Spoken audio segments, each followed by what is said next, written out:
Olá, muito boa noite.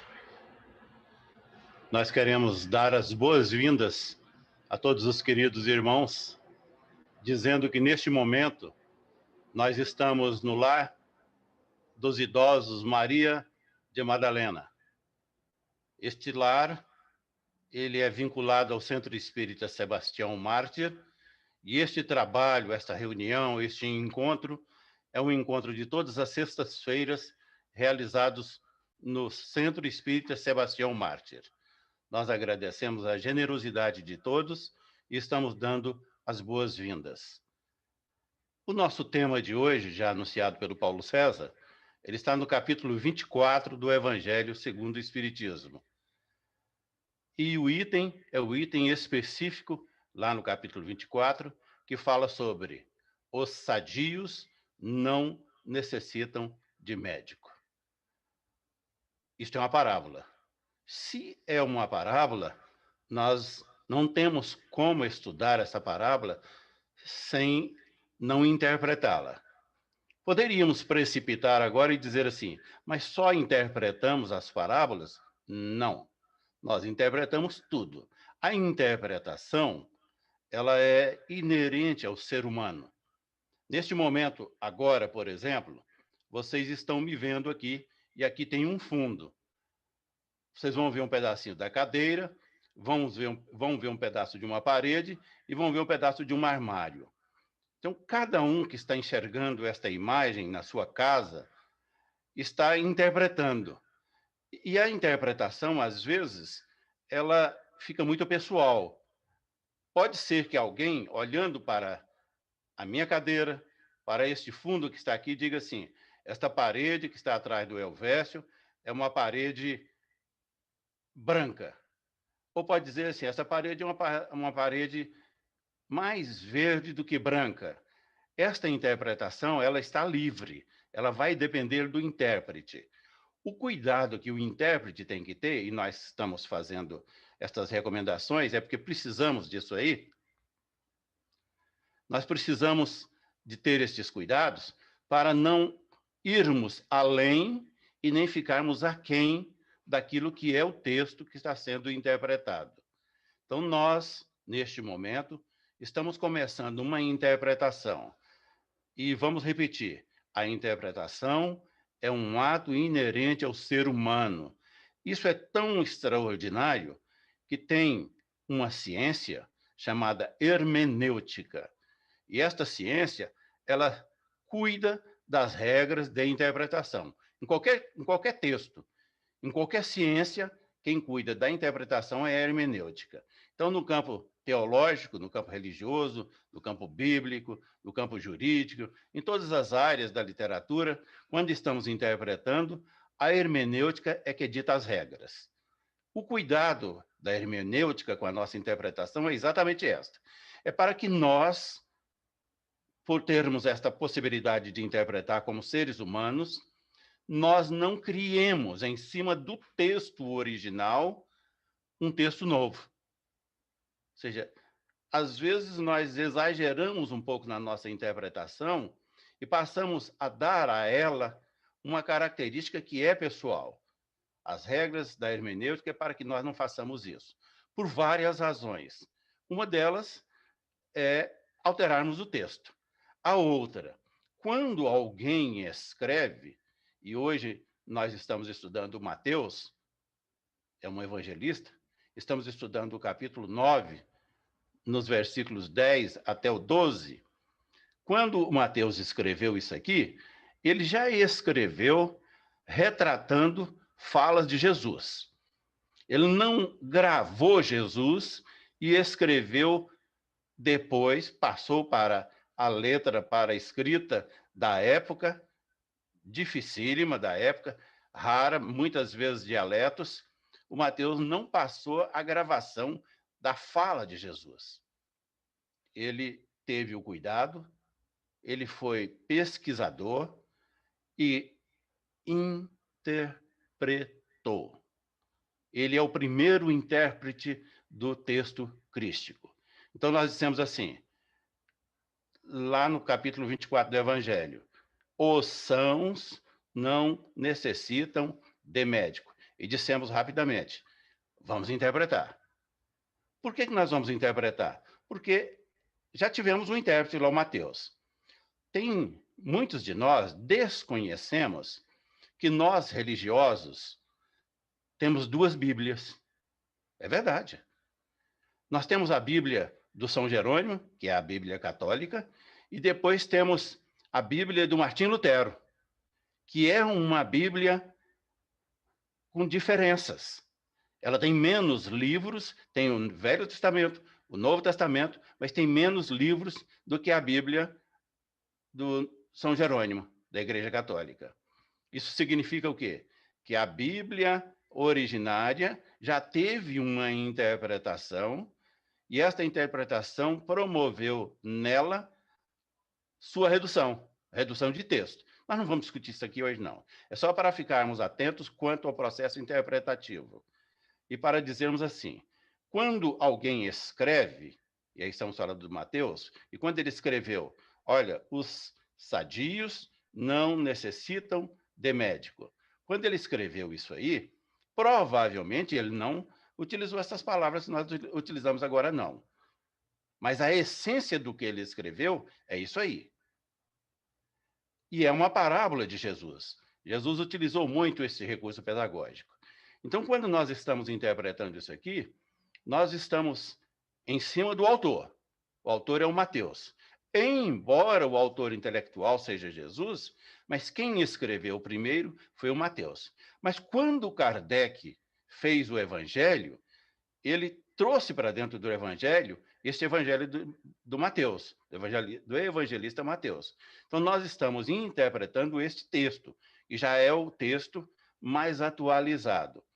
Se estivéssemos utilizando aqui expressões próprias da hermenêutica, nós diríamos que quando Mateus ele deixa um pedaço dele no texto.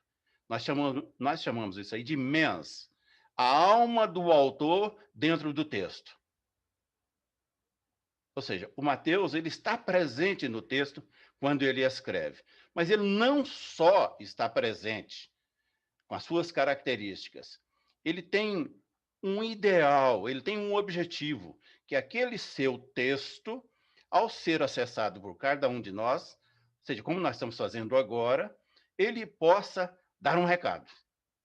E o recado que nós estamos tendo é este: quem está sadio, quem está com saúde, não precisa de procurar médico.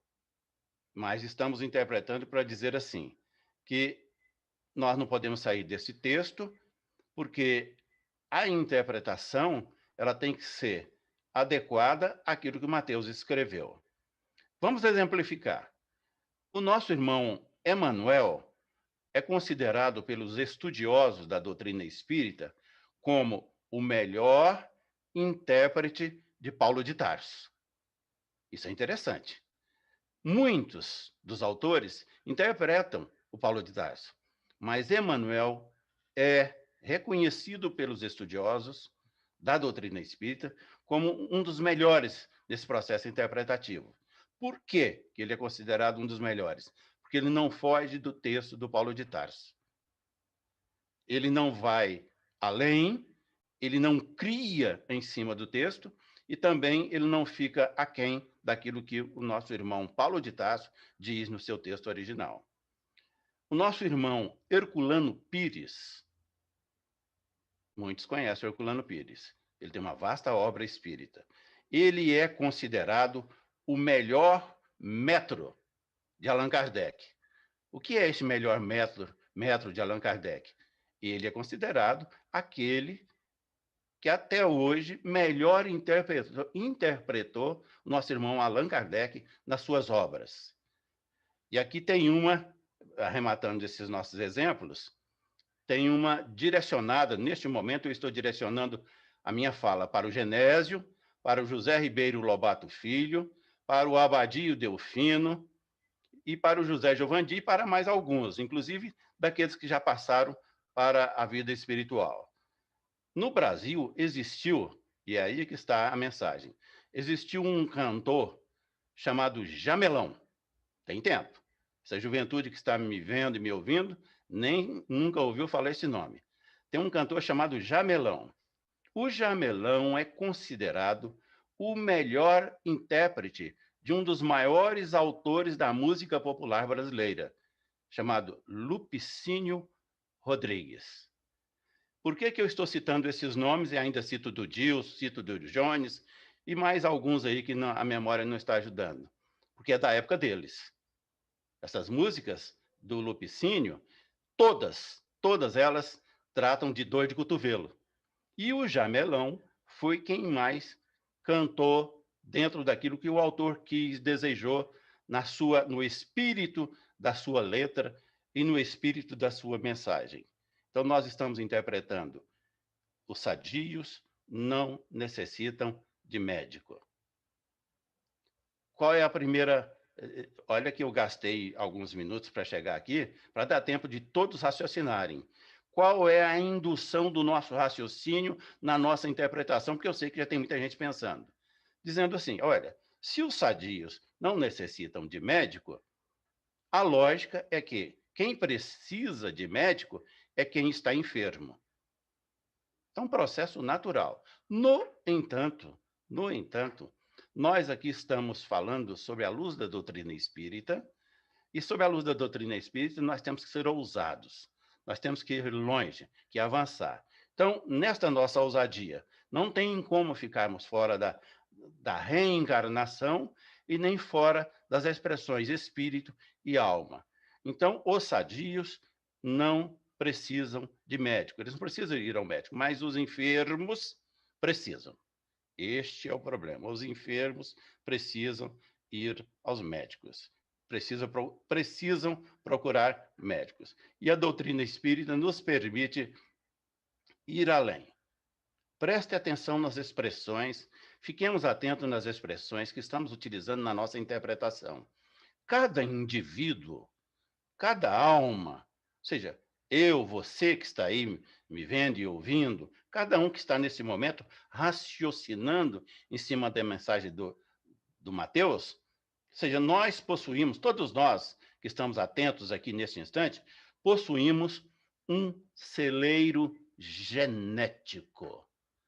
Olha que expressão legal, celeiro genético. O que vem a ser esse celeiro genético? A genética é uma das principais ciências que o ser humano vive, necessitando todos os dias, em todos os momentos. Mas aqui estamos à luz da doutrina espírita. Então, nós estamos abandonando a ideia da genética, que é essa que nos dá a fisionomia, nos dá a herança genética, que são os nossos antepassados, para irmos além. Além, que eu digo, é dessa fisionomia herdada dos nossos antepassados, mas também de uma genética moral, ou seja, esse celeiro, ele tem um depósito moral e tem um depósito espiritual. Então, gravemos aí. Nós possuímos um celeiro genético. Ou seja, a individualidade, cada um de nós, encerra celeiro de possibilidades que, quando eu digo possibilidades aqui, eu poderia trocar a palavra para ser mais contundente. Quando nós estamos falando sobre esse celeiro genético, nós estamos dizendo que eu, você, o indivíduo, a alma que está reencarnada e a alma desencarnada encerra celeiros de personalidades que animaram as vidas pregressas de cada indivíduo. Estou me referindo, neste instante, a todos, a cada um de nós que estamos atentos aqui. É mais ou menos assim. Poderia, na nossa conversa agora, optar por exemplos mais amenos para falar da interpretação do texto. Olha, quem está precisando de médico é enfermo. Se não está enfermo, não precisa de médico. Mas vamos andar com mais objetividade. Alguém tem, ou na sua família tem, uma pessoa com dependência alcoólica.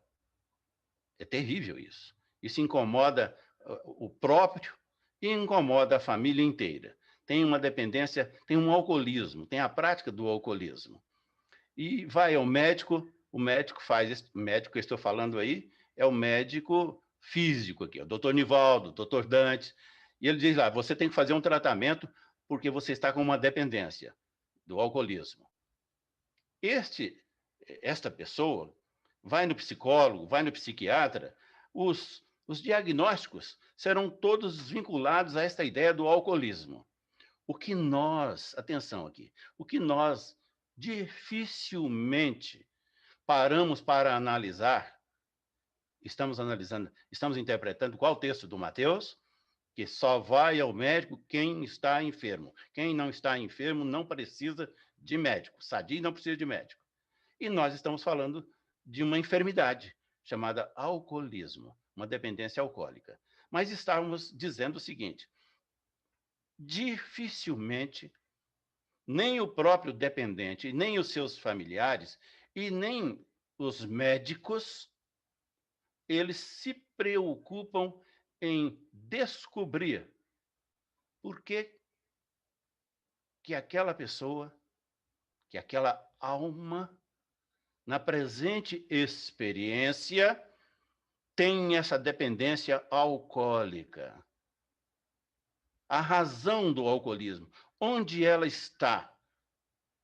Em que momento deste celeiro que nós nos referimos agora, desse celeiro genético, foi acrescentada a herança, a esta genética espiritual, a esta genética moral daquele espírito, daquela alma, essa dependência alcoólica? Porque a dependência é na vida atual. Nós não estamos falando de alguém que já desencarnou e está discutindo isso conosco, não. Nós estamos falando agora da dependência de quem está aqui. Nós não paramos para pensar, por que é que esta alma querida tem essa dificuldade, tem essa vinculação intensa e cria-se essa dependência alcoólica? Genética, essa genética que nós estamos falando, esse celeiro genético, é ele que tem essa resposta. Vamos utilizar um outro exemplo corriqueiro, todo mundo conhece. A dependência do cigarro. As pessoas fumam e elas lutam para deixar o cigarro, vai ao médico, vai a quem quer que seja, ele indica lá uma medicação, faz a sua prescrição, e aquela pessoa vai continuando com o cigarro, lá na frente, assim como o álcool também, lá na frente arrumar uma enfermidade, vai ficar doente. Nós estamos discutindo isso hoje. Vai procurar o médico, quem está doente. Então, essa pessoa vai ficar enferma porque utiliza como dependente o cigarro. O cigarro vai dar um problema no pulmão de quem está fumando. Mas, dificilmente, o próprio fumante e mesmo os terapeutas deste dependente, desta pessoa, e mesmo os médicos, quando ele procura o médico, eles vão procurar uma resposta para descobrir. Por que fulano fuma? Por que fulano é dependente do cigarro, do tabaco? A resposta está lá no celeiro genético. Vou generalizar.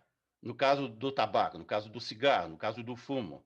Provavelmente, a pessoa que está hoje vinculada, estou generalizando, atenção, generalizando eu corro os meus riscos. Provavelmente, a pessoa que está vinculada ao cigarro hoje, com esta dependência, é muito ansiosa.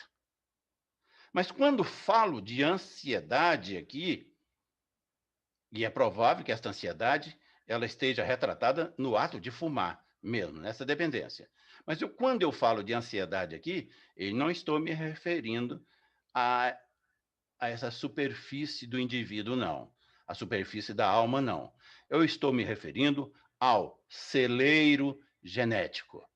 Que ansiedade é esta que está lá na minha inconsciência e que chega ao ponto de me incomodar na vida atual, me promovendo, me premiando com uma dependência? Tenham certeza absoluta que esta ansiedade tem suas razões. Normalmente, generalizando de novo, normalmente, esta ansiedade que está lá no celeiro genético, ela só existe porque a alma que está reencarnada hoje, no corpo que nós estamos utilizando, e que teve várias e várias experiências lá atrás, ela tem algumas pendências. Dissemos que esse celeiro genético, ele é moral e é espiritual. E no campo espiritual, esta alma tem algumas pendências, alguns acertos. A lei, ela não nos esquece. O nosso consciente, ele está atento quanto a isso aí. E estas pendências é quanto a alguns deslizes, é quanto a alguns tropeços cometidos lá atrás, e que o espírito reencarnou, teve todos os seus preparos para reencarnar, independente desta ansiedade, para que ela ficasse apenas na inconsciência, e ela não ficou só na inconsciência. De repente, em alguns momentos, ela vem no psiquismo de quem está reencarnado e fala alto, e se manifesta. E uma das válvulas existentes para que esta ansiedade seja contida, às vezes ela nem é contida, viu? Em alguns momentos, o indivíduo, a alma reencarnada, ela demonstra ansiedade assim explicitamente. Mas um dos caminhos encontrados para conter, pela própria natureza do indivíduo, daquilo que está no celeiro genético dele, é o cigarro. Ele vai conter, é uma drenagem dentro daquela enfermidade, ele está na enfermidade, é para dizer assim, nem tudo, não esqueça isso aí não. Isso aqui é só para recordar, nem tudo que sucede ao espírito atualmente, ou seja, sucede a cada um de nós, espírito atualmente encarnado, diz respeito à sua existência imediatamente anterior. Entendam isto. Nós estamos falando aqui de um celeiro genético, ele não se vincula apenas à última experiência reencarnada, não. Este celeiro, ele é um celeiro de personalidades, que esteve animando várias vidas pregressas de cada um de nós. Então, quando nós falamos de uma ansiedade, não necessariamente ela está vinculada à última vida. E citamos dois exemplos aqui, o do álcool e o do cigarro. Não foram esse tropeço da última vida que ocasionaram essas duas dificuldades, não. Pode ser de outras existências. Então, nós estávamos dizendo assim, que nem tudo que sucede ao espírito atualmente encarnado diz respeito à sua existência imediatamente anterior. É verdade, nós estamos falando de celeiro, mas é um celeiro que nos pega em várias experiências. Então, nós carregamos conosco inúmeros débitos pendentes e nos encontramos agora, principalmente na doutrina espírita, quando ela nos abre, ela nos escancara este horizonte, nós estamos buscando, na melhor expectativa, a chance de quitarmos essas dificuldades. Daí dissemos de dois exemplos bons, do cigarro e do álcool, que às vezes nos incomodam. Então, nós estamos, neste momento que apresentamos enfermidades como a do tabaco, a dependência, e a do álcool, nós estamos precisando de médico. Na nossa interpretação, não são os sadios que necessitam de médico, são os enfermos. E se nós estamos enfermos, nós precisamos de médico. Mas o médico que nós precisamos, não, precisamos sim do doutor Nivaldo, do doutor Dante, mas o médico que nós estamos precisando quando carregamos essas dificuldades do nosso celeiro, estamos insistindo nesse celeiro genético, ele é importantíssimo em nossas vidas. É o médico dos médicos. Nós precisamos de Jesus. Nós precisamos da mensagem crística. Nós precisamos do amor de Jesus para que nós consigamos levar avante os nossos compromissos. Então, repetindo, nem tudo que sucede ao espírito atualmente Encarnado diz respeito à sua existência imediatamente anterior. Nós carregamos um celeiro genético com inúmeros débitos, com inúmeras pendências. E aí nós necessitamos de médicos. Muitas vezes, consultamos, preste atenção nesse texto aqui que nós estamos estudando e interpretando. Muitas vezes, nós consultamos o nosso psiquismo, no sentido de atinar com determinados problemas que enfrentamos na encarnação. Isso é verdade e é presente em nossas vidas. Às vezes a gente para um pouquinho, principalmente nos momentos das nossas orações, nas nossas casas, na nossa casa religiosa, nós paramos um pouquinho para estamos enfrentando dificuldades, a nossa família, para analisar por que é que eu estou enfrentando esta dificuldade, por que que a minha alma ela está nesse estado. E aí nós fazemos, dentro do nosso psiquismo, uma varredura e não encontramos justificativas para essa ou aquela prova com a qual nós estejamos defrontando. Meus queridos irmãos, minhas queridas irmãs, isso é extraordinário. Se os irmãos quiserem analisar um pouquinho, alguns de nós ficamos incomodados, assim, puxa vida, eu sou espírita, eu sou médium, mas eu nem sei o que fui no passado, na última vida, eu nem sei o que fui, e nós estamos aqui insistindo em cima desse celeiro. Se alguém tem interesse em contar, isso não é proibido, não, e não tem perigo, não. Se alguém tem interesse em ter uma noção, mesmo que seja uma noção rasa, daquilo que já foi, ou desse celeiro que está carregando consigo, que nós estamos chamando aqui de celeiro genético, é muito fácil. Basta simplesmente que faça um mergulho dentro de si.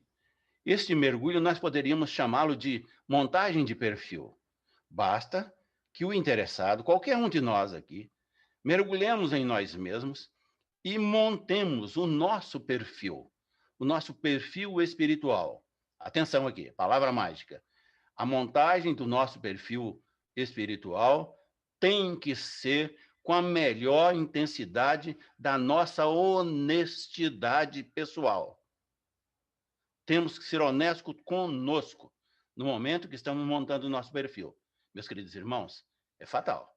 No instante que fizermos isso e refletirmos, nós estaremos nos descobrindo, nós estaremos acessando, claro que não com a intensidade que desejaríamos, mas estaremos acessando a nossa bagagem. Isso acontece, não é com dificuldade, não. Acontece muito fácil, e às vezes é muito fácil mesmo, e dissemos isso aí. Às vezes estamos enfrentando uma provação, uma dificuldade na família, e nós não encontramos justificativa para essas dificuldades. Nós ficamos preocupados, principalmente na doutrina espírita. Somos médiuns, estamos dedicados. Vou citar um exemplo aqui.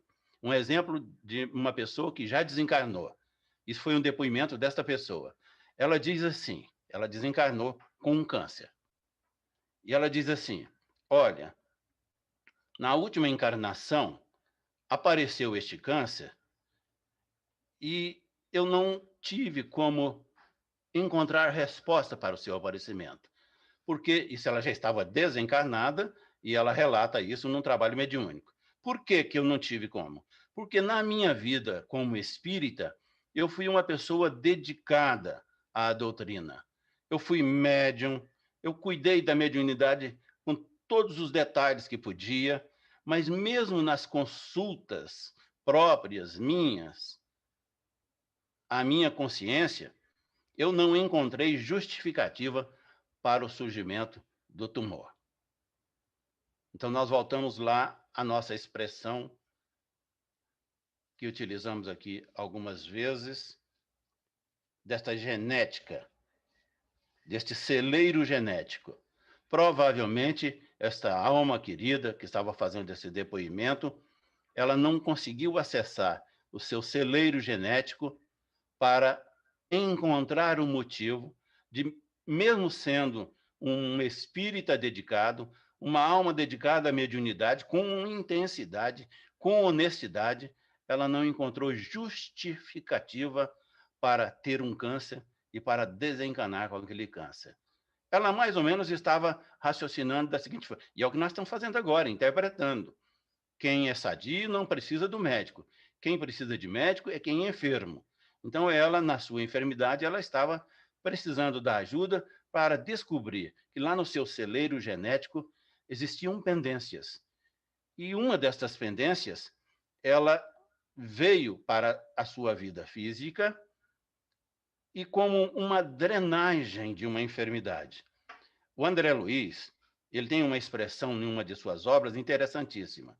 Ele fala que a doença é escoadouro de enfermidades. Dificilmente um enfermo vai procurar um médico e o médico vai dizer isso para ele, para o seu paciente. Mas o André Luiz está nos dizendo, está dizendo a cada um de nós que, ele diz numa das suas obras, que a doença é um escoadouro de nossas enfermidades, de nossas mazelas. Então, quando nós estamos experimentando uma doença forte, como um tumor, nós estamos drenando a nossa alma. É o enfermo atento com a enfermidade e buscando o médico. E este médico é o médico dos médicos, é Jesus. Nós não temos como elaborar terapêuticas profundas da nossa alma que não seja com Jesus. Na alma ou no corpo, esta enfermidade, porque estamos falando de enfermidade tanto da alma como do corpo, porque estamos falando de celeiro genético. Ou seja, na alma ou no corpo, a enfermidade que experimentamos, ela representa em nossas imperfeições esta drenagem para que nós nos curemos de forma definitiva. E Jesus é o médico dos médicos. Um exemplo aqui legal para que nós façamos aqui uma reflexão. Por exemplo, a esquizofrenia, olha onde eu fui chegar. A esquizofrenia, como qualquer outra patologia de ordem mental, representa a esquizofrenia, como qualquer outra patologia de ordem mental, representa válvula de escape da pressão exercida sobre o psiquismo. De onde vem essa pressão? Do nosso celeiro genético. Vem do nosso passado, vem de nós mesmos. A lei existente, que é para todos nós, ela diz assim: não tem ninguém que fique fora desta lei. Não tem ninguém que passe sem ter que acertar os mínimos detalhes das suas existências. E esta pressão que é exercida sobre o psiquismo, a alma, quando está buscando na enfermidade essa drenagem, na verdade, meus queridos irmãos, se estamos falando de Jesus em nossas vidas, nós estamos falando que ela está buscando reharmonizar-se. É o espírito que ainda não conseguiu a sua harmonização e a enfermidade, estamos dizendo aqui, neste momento, da esquizofrenia e de qualquer enfermidade que esteja incomodando alguém na presente encarnação. Ou seja, essa pressão no psiquismo é a alma daquele indivíduo que está buscando reharmonizar-se com aquela drenagem que está sendo efetuada. O que nós estamos chamando de drenagem é a enfermidade. Esta enfermidade, ela está drenando da alma aquilo que não precisa mais, aquilo que incomoda, aquilo que está fazendo com que a alma continue enferma. Esta busca, este enfermo, ele precisa do médico. Nós estamos interpretando o texto do Mateus e dizendo assim: sadio não precisa de médico. Mas, por interpretação, é explícito, está explícito, que o enfermo não tem saída, não. Ele tem que ir ao médico. E o médico que nós estamos, neste momento aqui, fazendo referência, é o médico dos médicos, é Jesus. Nós estamos falando de enfermidades da nossa alma. E essa enfermidade, o médico terreno, ele não dá jeito, não. Só Jesus. Falemos mais de alguns exemplos que vão nos ajudar na reflexão. Nós estamos já nos encaminhando para o encerramento da nossa fala. O Alzheimer. O Alzheimer é um problemão. Parkinson. São doenças que assustam qualquer um. Alzheimer, Parkinson, depressão. A depressão, ela incomoda muita gente. Tem uma outra depressão, psicose maníaco-depressiva, que ela também incomoda. Ou seja, até o transtorno obsessivo, alguém poderia, neste momento, na interpretação que estamos fazendo, analisar. Mas o Elvésio está chamando de um transtorno obsessivo de enfermidade? Sim, da alma. Então, essas enfermidades todas que estão nos atacando no psique, os mais variados transtornos de personalidade, e é verdade isso, possuem suas origens neste celeiro genético. Não tem outro lugar, não. Todas essas enfermidades, elas vão achar respostas para as suas existências, não precisamos fazer esforços aqui, elas estão lá no nosso celeiro genético, no celeiro genético de cada um. É a doença, é a cura. Olha aqui, fica paradoxal, né? Como é possível que a doença cure? Pois bem, essa drenagem que ocorre nestas enfermidades todas que estamos citando aqui, ela é a cura da alma. Nós não temos saída, não. E para encerrarmos, pensemos, estamos interpretando até agora aqui, contando com a interpretação de cada um. Pensemos na imagem de um vulcão. Todo mundo conhece vulcão e agora tem um monte de vulcão ativo na Terra. Então, pensemos na imagem de um vulcão, que quando entra em erupção, depois de explodir e lançar lavas para todos os lados, finalmente se acalma. É a cura promovida pela enfermidade. A doença é o vulcão, que chega no momento que explode.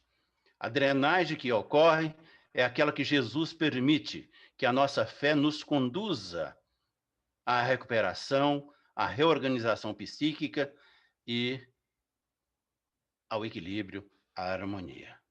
Neste instante que estamos encerrando, pensemos em Jesus. Pensemos em Jesus como a luz mais forte que já imaginamos. Aquela luz que invade a nossa alma de forma intensa. E nós estamos neste instante com autorização, neste momento com autorização de Jesus, respirando nesta onda mental crística, nesta onda mental espiritual, para drenarmos do nosso celeiro psíquico, do nosso celeiro que lá atrás mencionamos várias vezes, deste celeiro que nos incomoda com as heranças, com a genética moral e espiritual. Que esta luz, que o pensamento crístico, neste momento nos envolvendo, nos permita drenar. Somos os enfermos, procurando Jesus para drenar de cada um de nós, da nossa intimidade, da nossa alma, pela doença, e buscarmos a cura em Jesus. Que Jesus esteja presente conosco, esta luz das nossas passadas, esta luz das nossas vidas, esteja conosco em todos os instantes. Que assim seja. Muito obrigado pela paciência. É com você, Paulo César. Opa, estamos aqui. Elvésio, gratidão. Realmente foi uma viagem profunda, né? Uma temática levando o tema a nos pensar mesmo. E, Elvésio, até para fazer uma consideração final, aquelas questões, Elvésio, de às vezes as pessoas não têm consciência que estão doentes. Eu não sei se isso existe mesmo, é uma colocação. Porque sem essa consciência, às vezes a gente não procura o médico, né? Como aqui no corpo orgânico. Se não doer, eu não vou no médico, né? Porque para mim está tudo bem. Quando Paulo começa a César e meus doer... queridos irmãos. Paulo César e meus queridos irmãos. A própria inconsciência já é algo que vem do nosso celeiro genético. Nós não vamos além daquilo que somos competentes para compreender e para recepcionar. Se não estamos ainda neste grau de compreensão para termos uma consciência mínima, é porque precisamos drenar um monte de coisa de nós mesmos, da nossa bagagem que carregamos conosco. É o processo de autoconhecimento, né, Ovésio? Exatamente. Então tá, então agradecendo, Ovésio, realmente chamou-nos a atenção para essa temática.